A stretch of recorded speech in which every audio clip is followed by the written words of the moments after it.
মঙ্গলবার ভোররাতে ভয়াবহ কাণ্ড শহরে কেষ্টপুরের রবীন্দ্রপল্লীতে নিজের বাড়িতে আগুনে পুড়ে মৃত্যু হলো ৪২ বছরের এক ব্যক্তির। জানা গিয়েছে ভোর 3:30 নাগাদ ওই বাড়িতে আগুনের শিখা দেখা যায়। মৃতের নাম সব্যসাচী চক্রবর্তী। তিনি প্রাক্তন বিজেপি সাংসদ সুভাষ সরকারের প্রাক্তন আত্মসহায়ক ছিলেন বলে জানা গিয়েছে। প্রত্যক্ষদর্শীরা জানিয়েছেন AF-65 নম্বর বাড়ির নিচের তলা থেকে আচমকাই আগুন দেখতে পান লাগোয়া বাড়ির বাসিন্দারা। দমকলে খবর গেলেও তারা পৌঁছানোর আগেই স্থানীয়রাই আগুন নেভানোর চেষ্টা করেন। ঘটনাটা বলতে দেখুন, আমরা সবাই তখন তো মধ্যরাত প্রায় 12টা সাড়ে 12টা বাজে। মানে যে ঘটনাটা যেখানে ঘটেছে তার উল্টো দিকে একটা বাড়ি, সে পড়াশোনা করছিল ছেলেটা, সে রাত্রিবেলা দেখতে পায় ধোঁয়া উঠছে। তারপরে আমরা সবাই পাড়া প্রতিবেশীতে এ করে ফায়ার ব্রিগেডকে খবর দেওয়া হয়েছে। বাড়িতে একজনই থাকতো, আর বাকি ফ্যামিলি আরেকটা বাড়িতে থাকতো।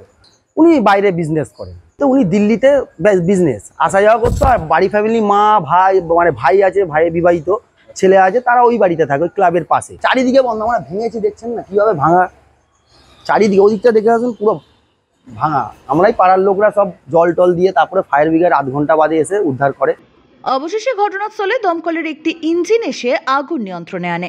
বেশ কিছুক্ষণ সময় পরে ওই আগুন নিয়ন্ত্রণে আসে। আগুনে ভিতরে আটকে পড়েছিলেন সব্যসাচী। তাকে দগ্ধ অবস্থায় উদ্ধার করা হয়। হাসপাতালে নিয়ে যাওয়া হলে মৃত বলে ঘোষণা করেন ডাক্তাররা। ঘটনায় রবীন্দ্রপল্লী এলাকাতে শোকের ছায়া। কিন্তু কিভাবে ওই আগুন লাগলো, নাশকতা নাকি অন্য কোনো বিষয়, সেই প্রশ্ন উঠছে। বাগুইআটি থানার পুলিশ ও দমকলের তরফ থেকে ঘটনার তদন্ত শুরু হয়েছে। দমকল কর্মীদের প্রাথমিক অনুমান শর্ট সার্কিট থেকে ওই আগুন লাগতে পারে। তবে ঘটনার সম্পূর্ণ তদন্তের পরই আসল কারণ জানা যাবে বলে পুলিশের তরফ থেকে জানানো হয়েছে। তবে একাংশের দাবি উনি আত্মহত্যা করেছেন, জানালেন ওয়ার্ডের কাউন্সিলর মনীষ মুখার্জি। ঘটনা বলতে সব্যসাচীও আমার একেবারে ছোটবেলার ফ্রেন্ড, মানে স্কুল লাইফের ফ্রেন্ড। ভীষণ ভালো ছেলে। ওর বাবা প্রফেসর ছিল, ভীষণ ভালো রামকান্ত বাবু। ও ভীষণ ভালো ছেলে, কিন্তু বিয়ে থাকা করেনি। আমাদের একদম ছোটবেলার বন্ধু।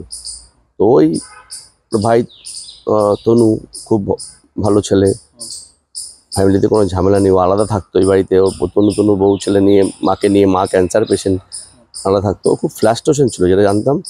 কিছুদিন আগেও আমার সাথে দেখা হয়েছিল, এসেছিলো, কথা হয়েছিল। ও প্রথমে আলুর ব্যবসা করতো, তারকেশ্বর, তারপরে বীরভূম, বাঁকুড়া, এইসব জায়গায় যেত। তা কোনো কারণে ও বিজেপি, ওখানে একটু বিজেপি মাইন্ডের হয়েছিল, বিজেপিতে যুক্ত ছিল, যেটা আমারও শোনা কথা। বিজেপির কোনো একজন MLA বা কারোর একটা মানে PFE এর কাজ করতে এরকম হতো। বা ওকে আমি কিছু ছবি দেখেছি, মোদিজির প্রোগ্রাম তো কোনো এক জায়গায় দেখেছিলাম। সেটা করতে পারে ওর মাইন্ডে। এবার এলাকায় কোনোদিনও রাজনীতি করেনি, কেউ জানেও না, কিন্তু প্রচুর ফ্লাস্ট্রেশন ছিল। ব্যবসাতে প্রচুর টাকা লস খেয়েছিল। ওর ভাই ওকে অনেক টাকা দিয়েছিল অনেকবার। যে তারপরও ভাই বলেছে, তুই ছেড়ে দে, ব্যবসা করিস না, বিয়ে থাকা করিস না, আমার অফিসে বস, কোনো ব্যাপার না। কিন্তু শোনা ছেলে না, হচ্ছে ভবগুলো টাইপের ছেলে যাকে বলা যায়। ও বাইরে বাড়িই ভালোবাসে। কালকেও তো 8:30টার সময় বলেছে যে ভাইকে ফোন করেছে যে আমি বাঁকুড়া চলে যাব। ওগুলো এত রাত্রে যাবে, বলেছে বাসের টিকিট কাটা। ও তো জানে যে নেই দাদা। তারপরও 11:30 নাকি ফিরে এসছে। এখন পাড়ার লোক বলছে কেউ দেখেছিল। আপনি নিশ্চয়ই শুনেছেন, 3:30টার সময় উল্টো দিকের বাড়ি থেকে বলেছে ধুয়ো দেখা যাচ্ছে। তখন ওরা ওকে ফোন করেছে, ওর ছেলে বউ সব নিয়ে, পাড়ার লোক নিয়ে এসছে, ফায়ার ব্রিগেডকে ডেকেছে। তখনও জানে যে বাড়িতে নেই, যে বাড়িতে এমনি আগুন লেগেছে। তারপর তো দেখছে এই ঘটনা।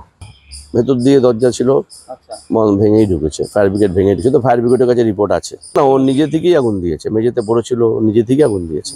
ডেফিনিট আত্মহত্যা, যা শুনে যেটা বোঝা যাচ্ছে।